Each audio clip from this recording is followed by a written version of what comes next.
Hello.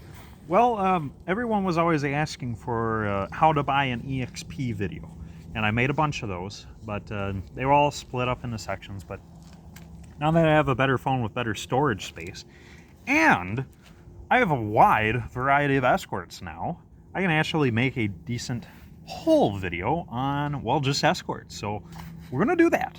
Now, the top priority when buying an Escort is going to be rust. And yes, that is because these cars are old. Any 81 or 82 models as of today are over 40 years old. Any 83 or newer are going to be slightly younger.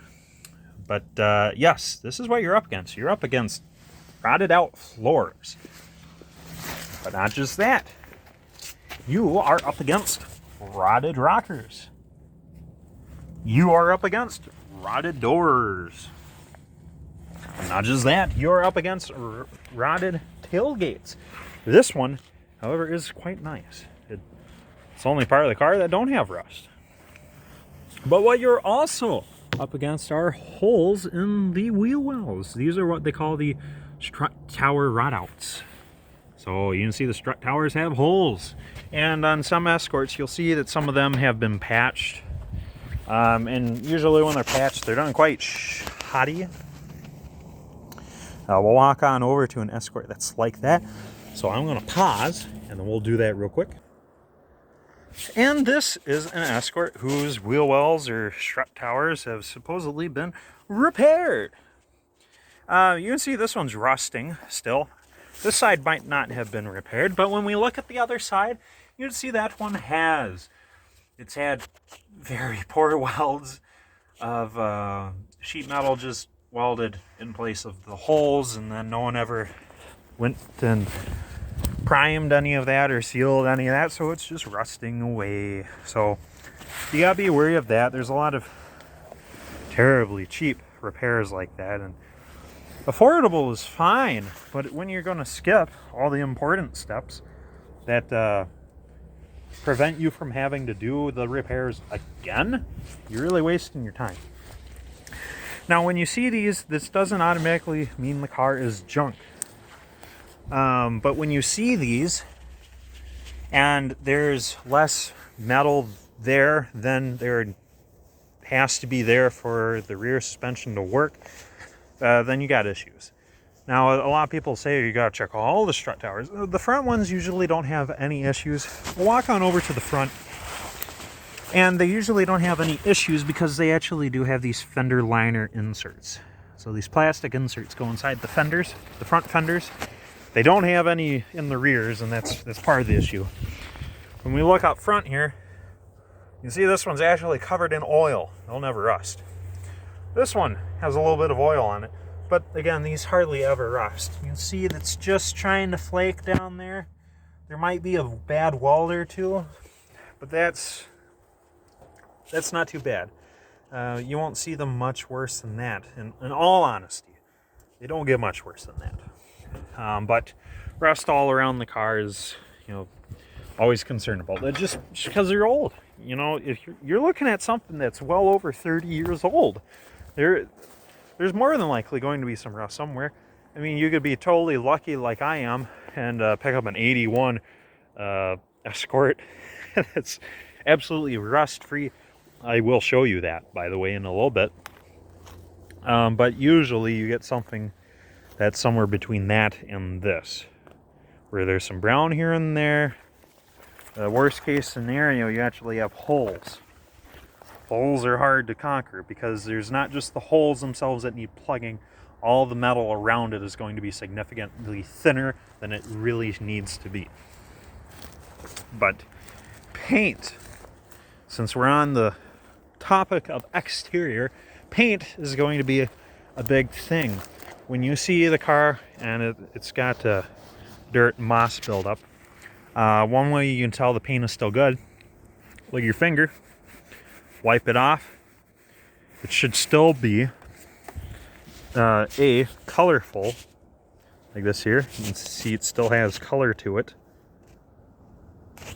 But B, the paint isn't giving out here yet.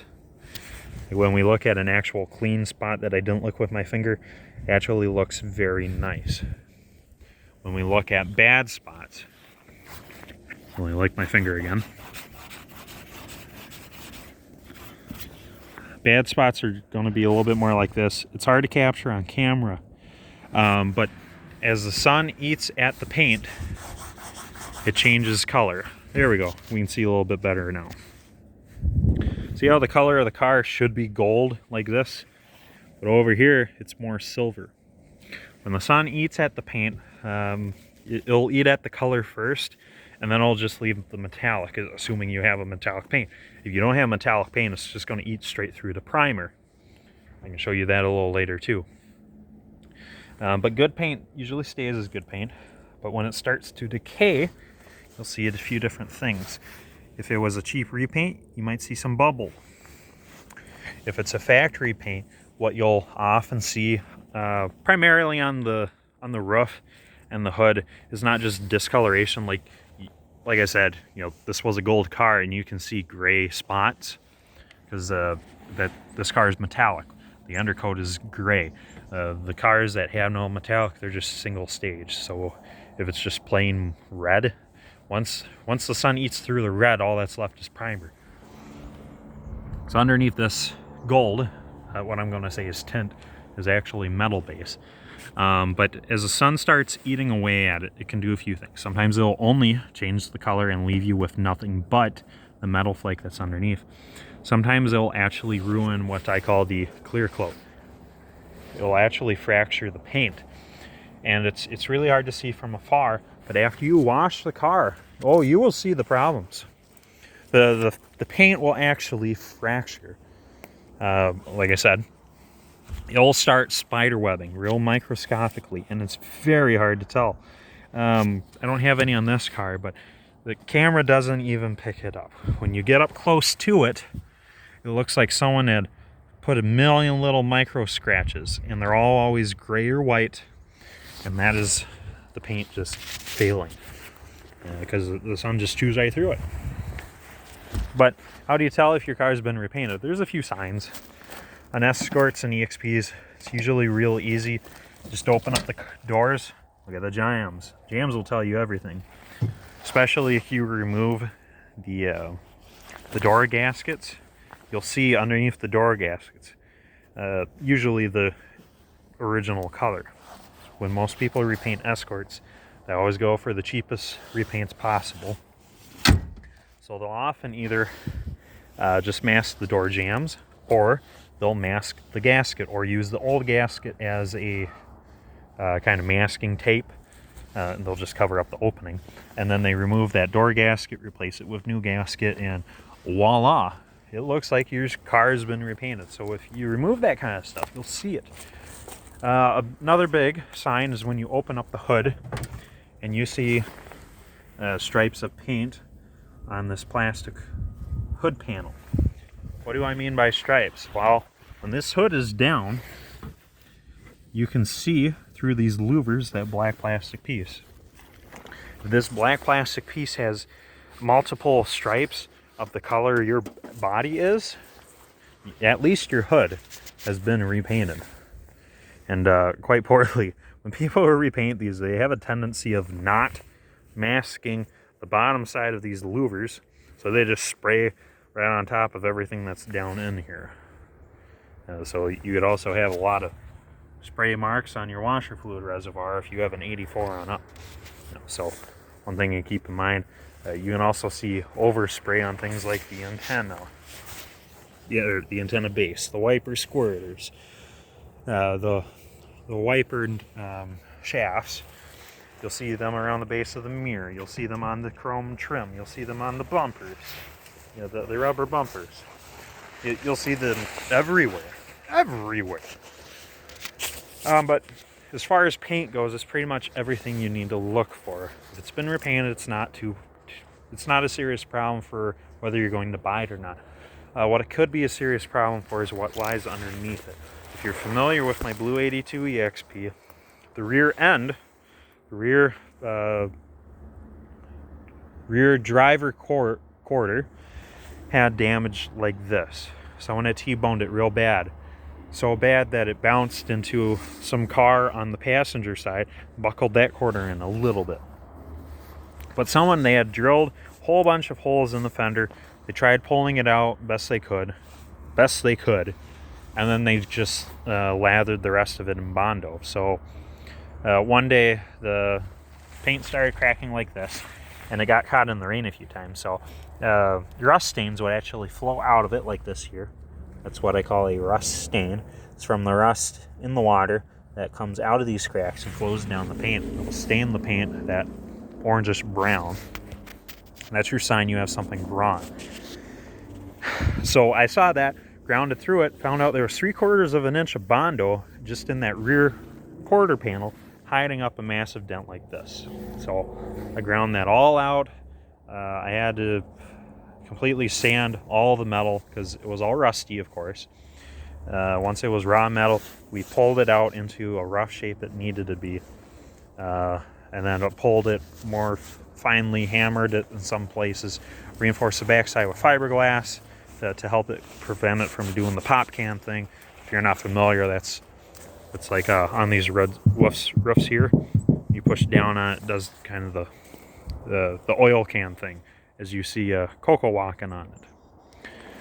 You know, when your jar of pickles does this after it's been canned, that's a sign it didn't work. That's a sign your body work didn't work. If you can walk up to your fender, poke it, and you hear it go, that's your sign the body work failed miserably. Obviously, the roofs do that because there's hardly any support under them, but the quarters should not do that. Doors, sure, but the quarters and fenders have no reason on earth to be doing that because of the bends that they put into them and how close they are to other bends. But that's another thing to look for. We can kind of move on to now stuff under the hood. So there's a million things you can look for stuff under the hood. First thing you want to know is, okay, is it the 1.6 or is it the 1.9? Well, how am I supposed to know what the car is supposed to have? The VIN will tell you, and the VIN will tell you well. On the VIN, if you have the engine code, I believe it's the 8th digit, the engine code of 2 is going to be the base 1.6. I'll show you that later. The number 4 is going to be the high output 1.6. I believe number 3 is the EFI 1.6. And then J is yes, it was J because J would have been 10, but they don't have 10. So either 8 or J is the code for the turbo 1.6, but that's also the same code for the 1.9 EFI high output. Now this is the 1.9 CFI. I know it's got an intake that looks like it's carbureted, but it's not. This is what Ford called the 1.9 EFI, which is not to be confused with the 1.9 EFI high output, which has a special aluminum intake and a special valve cover. And on the intake it says flat out 1.9 EFI high output.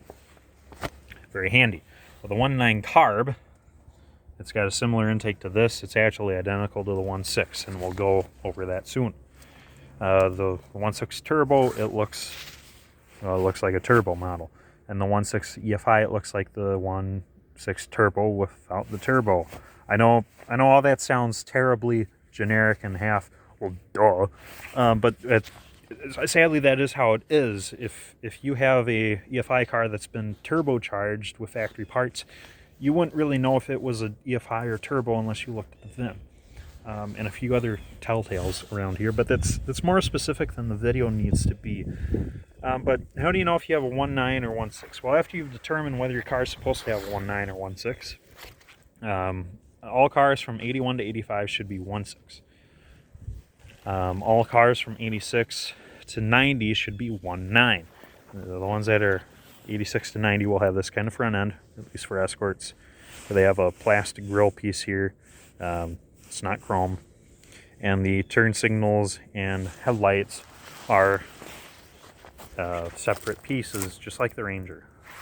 That headlight there is actually the same exact lens, or at least very close.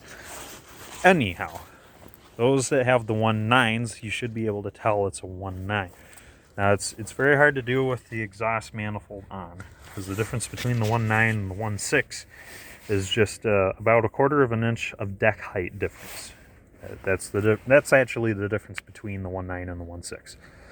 To make the 1.6 non-interference, they added that 1/4 of an inch of deck height.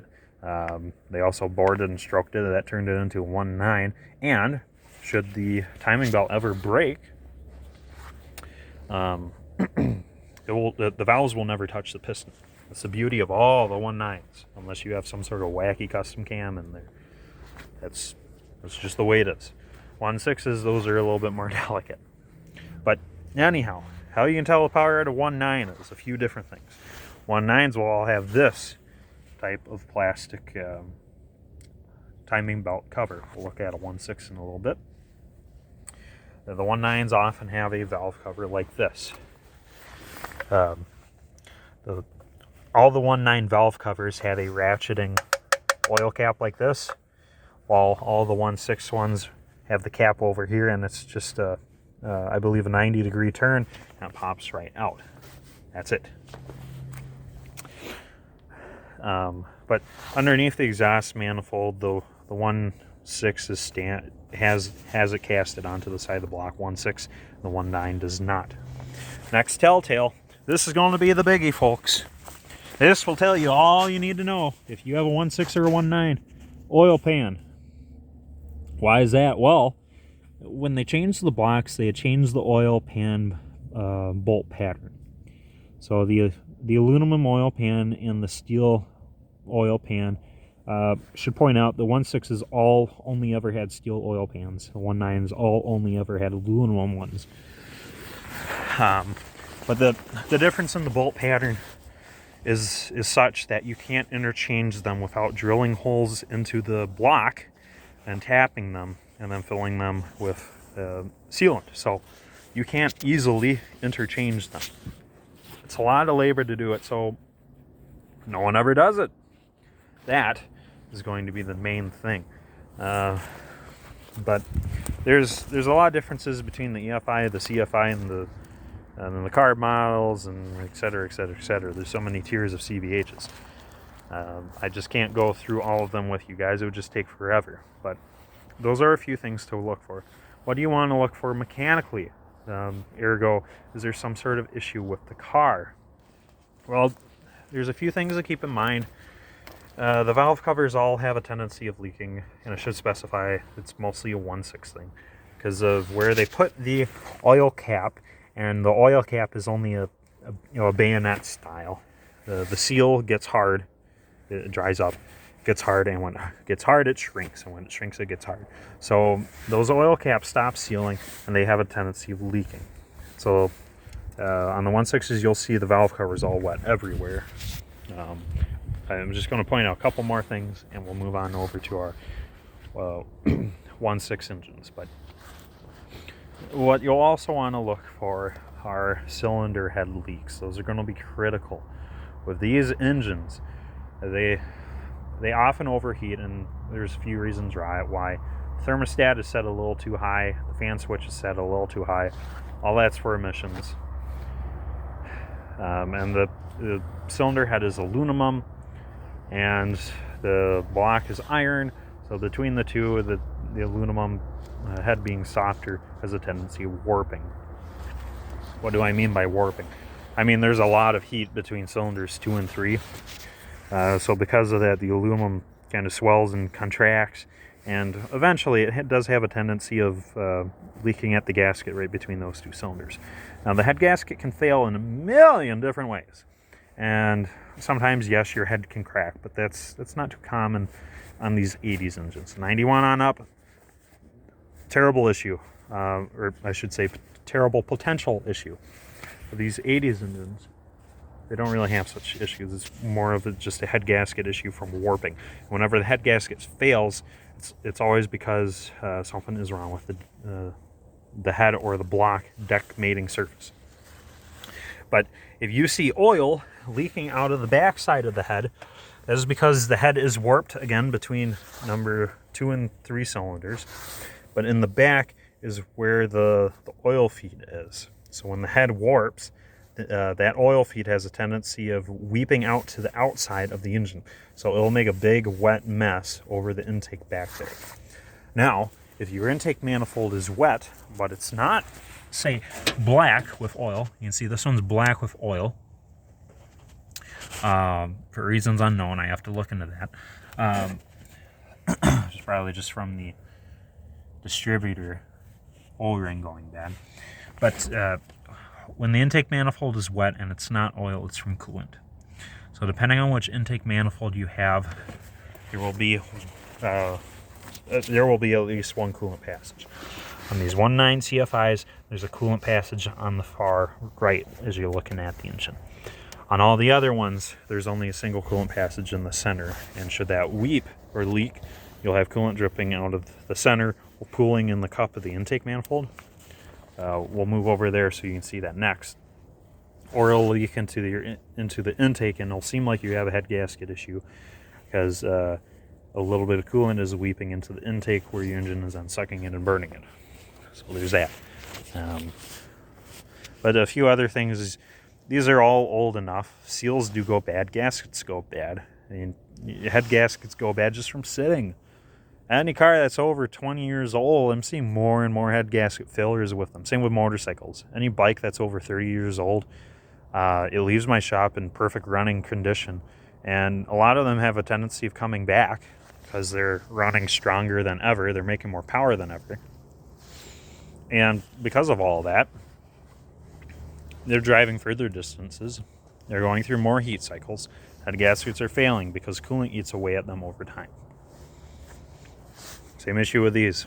Same thing with the seals. Seals dried up, they get hard. Over time, the front mains do leak. Rear mains do leak.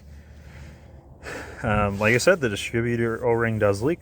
So thermostat housings oddly don't really leak. And then there is a seal around the camshaft, and those have a tendency of leaking. But it's more or less all the engine leaks. But I'll pause the video real quick. We'll run on over to a car that has a 1.6, and we'll show you some 1.6 specific stuff. All right, so now that we're over by our 1.6, now I can show you all the 1.6 stuff that I mentioned. Like I said, this is that 1.6 oil cap. Just like I said, turn it 9 degrees, pops out, and you can see it's good and wet because these guys are old, dry, and hard, and they shrink, so they all leak. And as far as I know, there's no replacement seal for these yet. I haven't seen any. I've run Ford part numbers and they all come up as nothing with no replacements, because these are oddly specific only to CVHs for some reason. Unless I'm forgetting some sort of engine. Maybe there's a Pinto engine or something that has something like this, but pretty sure these are only for CVHs. And yes, they have a tendency of leaking. That's partly why this little trough around the valve cover is always wet. The other issue is this, what I'll call the PCV. There's not actually a valve here, but there is always a ventilation hose. And it doesn't always seal perfectly to this bung, and it's infuriating because that's another place where oil leaks. The same problem over here. It's got the crankcase equalizer hose between the valve cover and the engine block, sorry. And that has a tendency of leaking. And this is the intake manifold I was talking about. This is that carbureted intake manifold. So if you see coolant pooling in that little cup, if you see oil there, that's fine. That's usually just from the valve cover leaking. But if you see coolant there, you'll need to remove that intake manifold and inspect. Hopefully it's only your intake manifold gasket. It's easy enough to replace. It sucks. I'm not going to lie, it sucks, but it's easy enough to replace. But if you have a cracked manifold or a cracked head, then that's another place where your coolant puddle can be originating. But yes, this one's a good example of some of those things that you can see. One thing to keep in mind, a lot of these 1.6 Escorts, the earlier ones I should say, are like this. None of my 82s on up have anything like this, but these 81s all seem to have this brass kind of check valve thing. And you're supposed to squeeze it or something, and what happens is it allows any oil inside this intake to just pool up there, and then this one's set up as a drain hose, so you just trigger that valve and it drains out. But sometimes from the factory that's hooked up to, actually I think that's how this one was. It was hooked up to the air box. There's a plastic separator here on the air box, and it separates the oil coming out of this, the oil vapors, separates the vapors from the oil. The vapors go through a little scotch pad in the intake that it burns, just goes into the carb. But the physical oil goes down here, lands in that valve. Open up that valve, it goes into your intake where the engine will burn it. It's a very complicated feature that may sound handy when we're looking at it here together, but oh boy, is it not necessary. Boy, oh boy, is that not necessary. But one of the modifications you really need to do with these carbureted motors is to delete that, make it so that this guy just vents the atmosphere. Because one problem is these old steel valve covers aren't baffled very well. There's a baffle in there that's not very well. Every time I accelerate in my 82 EXP, oil just comes running up here, and then it trickles out my little vent can. And what had happened to it is before I put that in, it was just the stock setup. So every time you accelerated in it, a little bit of oil would come up here into the separator, and over time it plugged up the separator. It filled up the separator, but then it overfilled and it flowed into my air box, and enough got into the air box that actually went over the walls of the carb and started flooding the carb. Well, the other problem was, of course, when you're running it, the engine's sucking all that in because it's right next to the source of vacuum. So that's going to be a key feature when you're looking at these carbureted models. You'll want to open up the air box. I can show you what that looks like. You want to open up the air box and make sure that it doesn't have a pool of oil in it. I'm going to open up this one. There's 4 of these latches to undo and a wing nut. 1, 2, 3, 4 latches and a wing nut. And it peels up like this. There's your air filter. Make sure that's not filthy. Make sure the inside of the air box is not filthy. Next, make sure that there's not a pool of oil in there. All those are going to be bad signs that you're going to need an engine rebuild soon. I know you'll think you'll be able to limp it along for a while, and you probably can. I mean, you'll be able to get at least a couple months of driving out of it. But someday, whether it be sooner or later, it will need a rebuild. There's no getting around that if you're seeing those signs. But if you're not seeing any of that, good. You got a solid machine, but you really need to do that modification right away at some point. And there we are. Yeah, there's those stripes I was talking about. Someone repainted this hood. Yeah, someone repainted the hood, and they didn't mask underneath it, so all the red paint got over the black plastic parts. So that's kind of sad. But we'll set this down. Another thing you guys will really need to look for is a few other detrimental things, like the mechanical fuel pumps.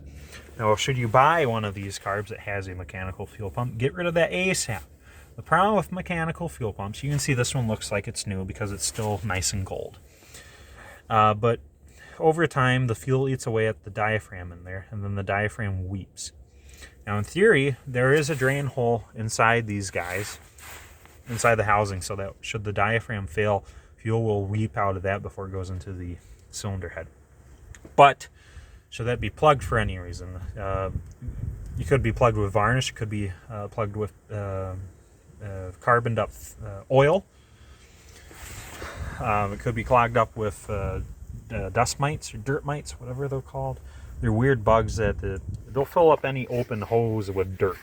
and they'll nest in there. It could be filled up with that. Should anything like that happen, you're going to have oil, sorry, not oil, you're going to have fuel pumping through the fuel pump, but it could be squirting some into the carb still, but it'll start squirting some into your cylinder head, and that's no good, because it lands right here by bearing journal number 5 and 4.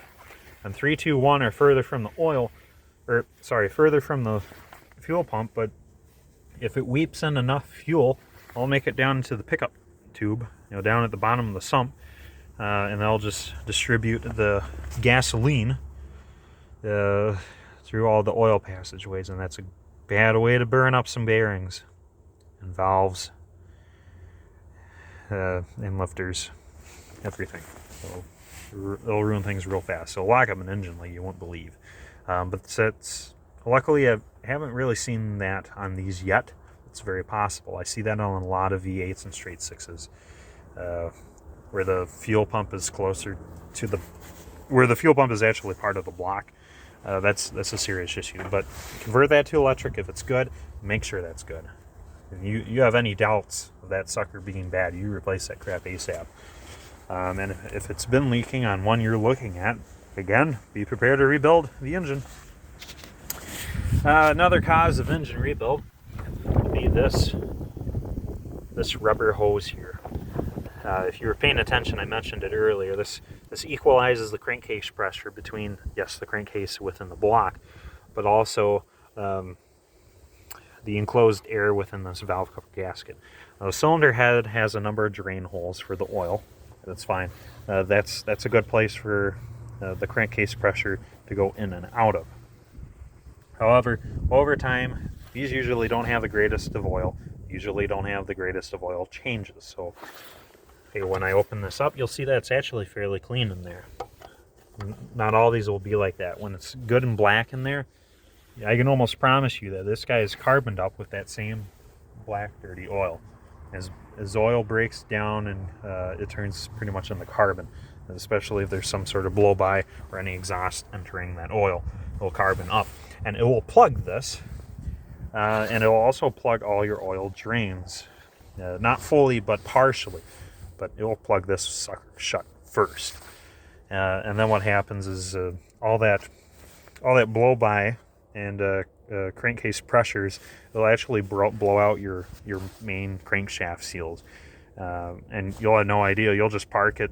You'll watch your oil pressure go up and down a tad, but then you'll park it and you'll come out a few hours later and you'll see that you've dumped half of your car's oil onto the ground. And you'll look underneath and you'll see most of it's coming out of your bell housing and a little bit is coming out the front main crank seal. But yeah, it's just one more thing to look for. Another thing to look for is if it's a carb car and it's not firing up great for the person selling it, the seller. There's a few things to look for. If you have a little mirror and you come back here, put your mirror right about where my fingers are, and you'll see a pedestal sticking out of the carburetor right underneath the solenoid. Right underneath the solenoid, there's a tiny little pedestal here. Down inside that, there's a mixture screw. From the factory, once they set up the carb the way they want, they install a Welsh plug so you can't see the screw anymore. If the carb has ever been serviced, that Welsh plug will be removed and hopefully a new one has not been inserted. But if you see a Welsh plug in there, that's your sign no one has really done anything with the carb. So it's never been cleaned, or at least you can assume that it's never been cleaned to a specification as high and worthy as mine. That just reads carb work for you. It's nothing serious. If the carb is stained gold like this one is, the sign has been leaking all fuel somewhere. It's hard to say where, but it's leaking it somewhere. But otherwise, if it's nice shiny silver like this, you're golden. You're set. But yeah, that's the majority of the engine bay issues. A lot of the other stuff comes down to normal stuff. When you hop in the car, you turn the key and you drive it. You'll be able to know right away, are any of the wheel bearings bad, or any brakes dragging, or any brakes insufficient. When you use some of the controls, like the HVAC controls, or the brakes, or or the cruise control, when you use any of that, does the idle change on the carbureted car? If so, you have a source of vacuum leak somewhere that you'll need to find. Are any of the shocks bad? You'll need to replace those. Any wheel bearings need replacing. Brakes, if you touch one, do them all, and that's going to be the same with all four corners of the car. If you do the front right wheel bearings, do them all. If you do the front left struts, do them all. Just do it. You'll thank yourself later, because the car will ride so much better when you do everything, at least in pairs. If you have to change like front tie rod ends, do both. You have to change the front left control arm, do both. It doesn't pay to only do one if all the others are bad, because you're still going to have issues with the cars chewing up tires, getting poor fuel economy, pulling to the left or the right, being shaky in one corner, and being kind of soft and spongy in one corner, being stiff in the other. Mix matching parts in these small cars doesn't do you much favors, especially since very few people are making any parts for these now, as far as suspension goes. So when they're mix matched, you'll notice more in these small guys than you will in, say, something like an Excursion or a Taurus or a Contour or something. Those bigger cars, little things make less difference. But in these guys, if you have mismatched rear shocks, you'll know. Boy, you'll know. Especially because, like I said, no one makes these anymore. So when you get a pair of mismatched parts off the shelf, one's been sitting on the shelf longer than the other. So one is just going to be inferior compared to the other, just because they've been on the shelf for different lengths of time. But that mechanical stuff, you all will hopefully be able to figure out. If you feel a weird vibration or a weird sound, you ought to know something is wrong. But we move on into the interiors and some glass stuff. Yeah, being this one actually has glass on it for you to see. If the weather channel is bad, or the door seals are bad, or if you see something like this, they've gasketed up the sunroof, that's a sign that this guy is leaking. Whenever you see this is leaking. And it's rare they leak. They only leak because of the seal that goes under this guy has failed. But water will only come out of that if the drain lines are plugged. If the drain lines are plugged, you're not going to stop any leaks, except by doing this shoddy freaking repair. But yeah, I don't think I'm forgetting anything before I move on to the interior. Oh, this is the rust-free car. And this is rust-free. Obviously, it needs cleaning. There's a lot of water and leaves in here, and it's holding water because it's rust-free. I mean, look at that. It's all silver. And when I go underneath the car, you see the same exact thing. But interior-wise, there's a few things you need to look for. One is going to be things like the dashboard. The dashboards are specific to Escorts and EXPs only. Nothing else interchanges with these. So when they're very cracked, they're very hard to replace. I mean, they're not too hard to replace the whole entire dashboard, but finding a donor is going to be darn near impossible. And fixing a square dash is going to be very, very difficult. Now with the round dashboards, all those were on cars from 84 to 90. The round dashboards, there's actually companies making plastic overlay panels. So it's a plastic sheet perfectly molded to the dashboard that you just lay on top after you've sanded down all the rough edges, applied a little glue. So you lay down your plastic panel, and aside from a couple of little seams in each of the corners, it looks like it's a brand new specimen. But there's absolutely nothing for these square dashboards, so when they're cracked like this one is, there's not much you can do to save it. You can try to fill in the gaps the best you can, apply some texture where you can, and then paint it, like this blue one. You can see it's faded on the top, pretty bad, but it's mostly uncracked. So by removing all these interior pieces, or bezel pieces within the dashboard, you can actually do a little bit of masking, paint it with vinyl paint, and it'll come out looking great. But these red ones, these are going to be harder to save. So that's just something to keep in mind. If it don't matter to you, then it don't matter to you. But when it's like this, every time you have a passenger squeeze the dash like this, it's going to leave a nasty crack. It never fails. Otherwise, there's not much you can do to ruin the door panels or anything. They're pretty hardy. They don't really fade. Oddly, these door handles fade. So they're all casted in different colors. Usually they're black and then turned red. Some are made blue and then turned black.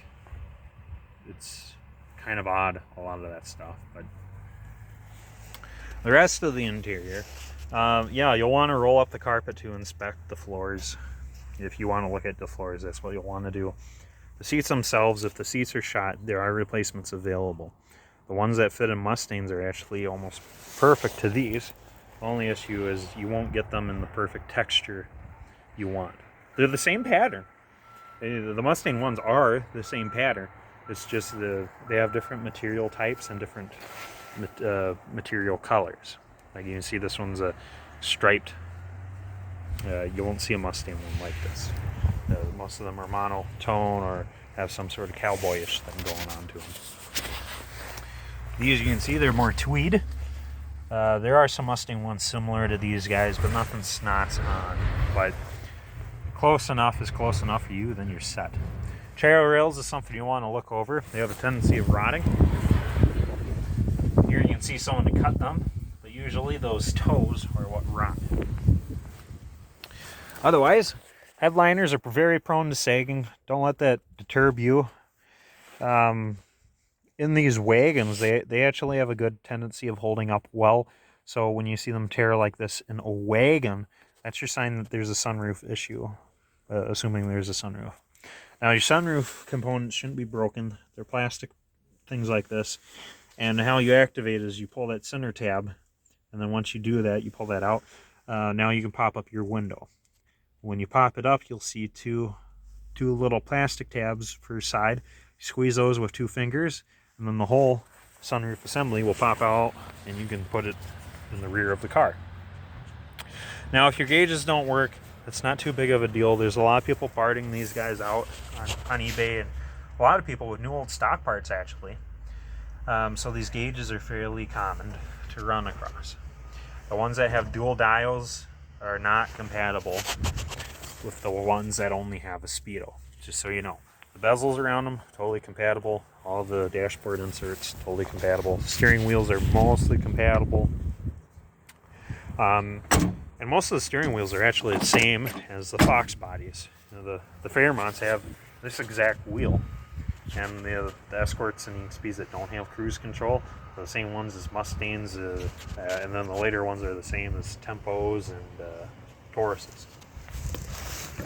But we'll move back to the rear of the car. There's not too much critical stuff. If you have broken taillights or broken turn signals, it's something you'll need to address. And if you have the post facelift cars, it's going to be the 86 on up that have the smooth headlights. Those are broken. You'll want to be able to negotiate for those, because those are no longer available. And I believe on these first gens, all these corner lights are no longer available. It's missing things like the badging. A lot of that stuff is going to be very hard to find, so just keep that in mind. See things like mirrors. They don't make these anymore. They look like the ones on Mustangs, but they're sadly different. Rear bench should be decent. Unlike the front seats are just generic Ford, kind of. Like I said, some of the colors and schemes are a little different. But the bench seats are specific to Escorts alone. You won't find these bench seats in any other car. Same with the rear plastic paneling. What happens in EXPs and Escorts is, well, you can see there's a lot of glass here, and as the sun beats down on these guys, it chews up all the plastic interior panels, especially the rear, where there's the most amount of windows, the most amount of plastic. And most of these door cards are just vinyl. What looks like leather is actually vinyl. The sun don't really hurt these, aside from it has a tendency of fading them into black for some odd reason. I think that's what the vinyl is casted, and then they do a very complicated process of dyeing them. But that's more or less the entirety of the car. There's not much else to look for. If any features don't work, you can usually find them from other cars, like the stocks, the ignition switch, fan motors, things like that are more or less generic Ford. But specific stuff like the wiper motor assemblies, those are going to be specific to these. Any interior trim is specific to these. Exterior door handles, if it's missing keys, you can actually get a new key set off eBay for $30 or less. So it's got a genuine Ford key and genuine Ford locks. You can also order them up from places like National Parts Depot, MPD, yeah. But that's pretty much everything. As long as nothing too critical is going on, you kind of know what you're looking at. But those are some things to help you guys. I mean, that's... Oh, like, here, I can show you that spider webbing paint. Here. You can see there's silver sparkle to it, and it's got a texture. The texture is kind of like the wrinkles in my hand. That silver sparkle shouldn't be there. It's part of the primer or the metallic flake. But I'm pretty sure it's primer. I don't think this car has a metallic flake. But the texture and the freckliness is just from the sun beating down on this. So when it gets bad like that, sure, you'll be able to polish it out, but it'll only look good for so long. And that's going to be the issue with any of these wearing original paint. Is you can polish the crap out of them, but it's real easy to go to buff through the factory paint, and then you're in trouble. But also, when you have plenty of factory paint, when you go to try to buff them, yeah, you'll be able to make it look like new. I mean, check this out. You'll be able to make it look like new and nice and shiny and reflective again, but it'll only stay like that for so long. If you keep your car parked outside, it'll last maybe a summer, maybe two. If you keep it indoors, it's definitely going to prolong its life. You'll be able to get it, a year, maybe 3, maybe 5 years out of it before it needs paint. But and be very careful should you try to buff these. It never pans out for me, and everyone I've seen it pan out for a few years, 1 to 3 seasons later, it doesn't pan out for them. They end up having to repaint it again, and it's just sad. So if you're going to buff it, keep it indoors. If you're not going to keep it indoors, don't bother. You're just wasting your own time. You're wasting materials, and you're just going to make your car worse off faster. If you can believe it, that's what happens. But yeah, that's pretty much everything I wanted to cover. I'll keep an eye out for more videos. This is probably the only my last one for how to buy an Escort or EXP. So, but beyond that, covered up most of the basic issues. I mean, everything else you guys can find and see in person. You'll know what's wrong when you see it, but that was all the more critical stuff. So we'll let you guys go, and we'll catch you around.